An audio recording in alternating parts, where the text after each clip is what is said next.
السلام علیکم۔ آج جس فلاسفر کو ہم دیکھیں گے ان کا نام ہے انیگزیمینڈر۔ انیگزیمینڈر کی پیدائش ہوئی 610 BC میں اور ان کی وفات ہوئی 546 BC میں۔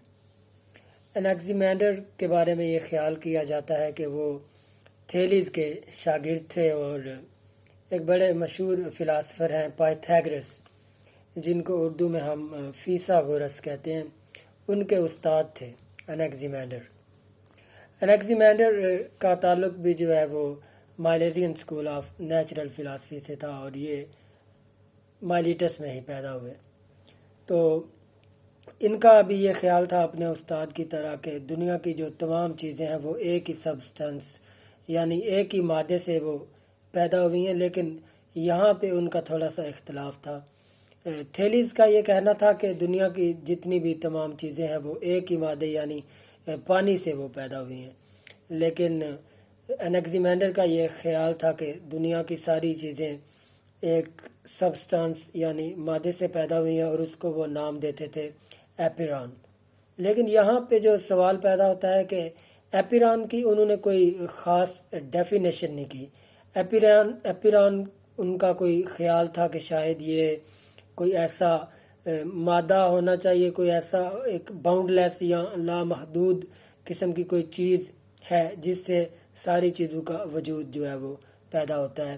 ان کا یہ خیال تھا کہ چاہے وہ زمین ہو، چاہے وہ ہوا ہو، چاہے وہ پانی ہو یا پھر وہ آگ ہو، ان سب کا جو ہے وہ وجود وہ ایپیران سے ہے۔ گو کہ اس بحث میں کچھ مصنفین کا خیال ہے کہ ایک چیز کی حدود ہی ہم تعین نہیں کر سکتے، ایک چیز کی جو ہے وہ ہمیں لمٹ ہی نہیں پتہ، اور یہاں پہ انہوں نے کچھ بتایا نہیں ہے، یہ سوال صرف ہوا میں چھوڑ دیا ہے کہ ایپیران کیا ہے۔ بذات خود انہوں نے کوئی ایپیران کی ڈیفینیشن نہیں دی، تو ہم اس کو یہ کیسے اس بات کو مان لیں۔ لیکن جو بہرحال انہوں نے یہ ایک تھیری دی ہے۔ ان کا یہ کہنا تھا کہ دنیا میں جتنی بھی چیزیں ہیں وہ اپنے اپوزٹ سے پیدا ہوتی ہیں، جیسے کہ ایک طرف وہ کہتے ہیں کہ روشنی ہے تو دوسری طرف جو ہے وہ اندھیرا ہے، اگر ایک طرف مرد ہے تو دوسری طرف عورت ہے، اگر ایک طرف آسمان ہے تو دوسری طرف زمین ہے، اور اگر ایک طرف غم ہے تو دوسری طرف خوشی ہے، اگر ایک طرف کالا ہے تو دوسری طرف سفید ہے۔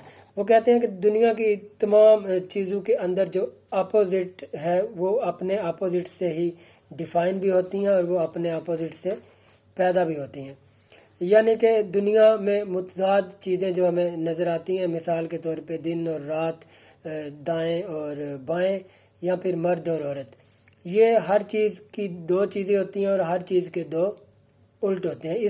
اس نظریے کو انہوں نے یونٹی آف اپوزٹ کا نام دیا، یعنی کہ متضاد قوتیں ہمیشہ سے اکٹھی پیدا ہوتی ہیں اور یونٹی میں پیدا ہوتی ہیں۔ مزید یہ کہ اپوزٹ کے درمیان مسلسل ایک جنگ کا عالم رہتا ہے، جس کو جو ہے وہ اپنا ڈائلیکٹ یا جدلیات کا نام دیتے ہیں۔ تو اس کے ساتھ جو ہے نا انہوں نے جو ہے وہ یہ کہا کہ جو سورج ہے وہ دنیا سے بہت زیادہ وہ دور ہے، ایک ایسا ایک میس ہے جو دنیا سے بہت زیادہ دور ہے، گو کہ وہ ہمیں چھوٹا نظر آتا ہے۔ اس کے علاوہ انیگزیمینڈر کا یہ کہنا تھا کہ مختلف جو سیارے ہیں دنیا کے جو ارد گرد جو گھومتے رہتے ہیں وہ ایک ہی رفتار سے نہیں گھومتے، وہ ان کی رفتار جو ہے وہ گھومنے کی وہ مختلف ہے۔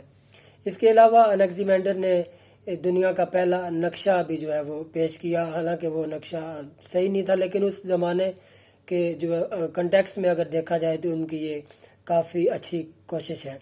اس کے علاوہ انیگزیمینڈر وہ پہلے شخص تھے جنہوں نے انسانی ارتقاء کا نظریہ پیش کیا، یعنی کہ تھیری آف ایوولوشن۔ ان کا یہ کہنا تھا کہ انسان کا جو وجود ہے وہ مٹی اور پانی سے مل کے بنا ہے۔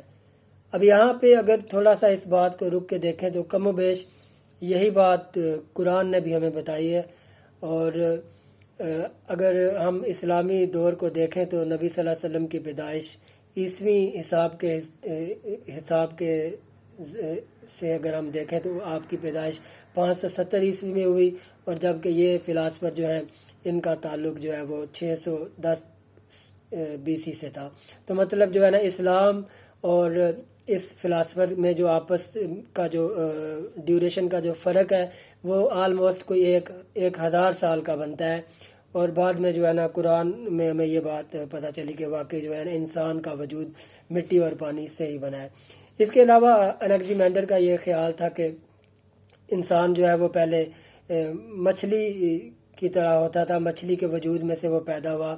پہلے جب وہ پیدا ہوا تو وہ آہستہ آہستہ بالغ ہوتا گیا تو وہ مچھلی نما ایک انسان تھا. پھر مزید اس نے جو ہے وہ ترقی کی اور جو موجودہ ہمیں جو شکل نظر آتی ہے وہ یہ ہے. اس کے علاوہ جو ہے وہ اپنا جو انیگزیمینڈر ہے انہوں نے جغرافیہ میں کام کیا، بایولوجی میں کام کیا اور فلکیات وغیرہ میں کام کیا. اس کے علاوہ اگر ہم دیکھیں، اگر جو ارسطو ہیں اور ان کے جو جانشین یا جو سکسیسر تھے تھیوفراسٹس، اس کے زمانے میں ایک ان کی کتاب لاسیم کی لائبریری میں موجود تھی. اور ابھی ایک حال ہی میں ایک تحقیق ہوئی ہے جس سے یہ پتہ چلتا ہے کہ سسلی میں ایک لائبریری ہے تورمینا، وہاں پہ ان کا کوئی جو ہے نا وہ ذخیرہ ملا ہے. بہرحال اگر ان کی جو تھیری آف جو اپوزٹ ہے جس کو وہ the boundless as a primary principle وہ مانتے ہیں، اس کے اوپر کچھ مصنفین نے اعتراض کیا ہے.